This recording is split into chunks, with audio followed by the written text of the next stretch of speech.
Hi all, നമുക്ക് ഇന്നൊരു instant oats idli recipe നോക്കിയാലോ. വളരെ ഈസി ആയിട്ട് നമുക്ക് ചെയ്യാൻ പറ്റിയ ഒരു ബ്രേക്ക്ഫാസ്റ്റ് റെസിപ്പിയാണ്. അപ്പോൾ നമുക്ക് എങ്ങനെ ഉണ്ടാക്കുന്നതെന്ന് നമുക്ക് കാണാം. അപ്പോൾ ഇതിന് നമുക്ക് വേണ്ടിയത് കോഴ്സ് ഗ്രൈൻഡ് ചെയ്ത ഈ ഒരു തരിയോടുകൂടി നമ്മൾ ഓട്സ് എടുക്കുവാണ്. ഹാഫ് കപ്പ് റവയാണ് നമുക്ക് വേണ്ടിയത്, അത് നമുക്ക് ഇട്ട് കൊടുക്കാം. ഹാഫ് കപ്പ് തൈരാണ് നമ്മൾ ഇടാനായിട്ട് പോകുന്നത്. ഒരു ടീസ്പൂൺ ഇഞ്ചി ഇട്ട് കൊടുക്കാം. 2 ടേബിൾ സ്പൂൺ ഗ്രേറ്റഡ് ക്യാരറ്റ് ഇട്ട് കൊടുക്കാം. അതുപോലെ കുറച്ച് മല്ലിയിലയും കൂടി നമുക്ക് ഇട്ട് കൊടുക്കാം. എല്ലാം കൂടെ ഇനി നമുക്കൊന്ന് മിക്സ് ചെയ്യാം.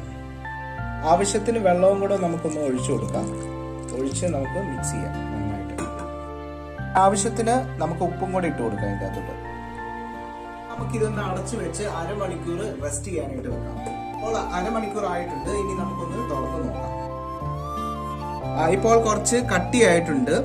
ഓട്സും റവയും വെള്ളം നന്നായിട്ട് വലിച്ചെടുത്തിട്ടുണ്ട്. അതുകൊണ്ട് തന്നെ നമുക്ക് ആവശ്യത്തിന് കുറച്ച് വെള്ളം നമുക്ക് ഒഴിച്ചു കൊടുക്കാം. ഇനി 1/4 ടീസ്പൂൺ ബേക്കിംഗ് സോഡയും കൂടെ നമുക്ക് ചേർത്ത് കൊടുക്കാം. അപ്പോൾ ഇൻസ്റ്റന്റ് ഓട്സ് ഇഡ്ലിയുടെ ബാറ്റർ റെഡി ആയിട്ടുണ്ട് വെറും അരമണിക്കൂറിൽ. അപ്പോൾ ഇത് നമുക്ക് ഇനി ഡയറക്റ്റ് ഇഡ്ലി ഉണ്ടാക്കാം.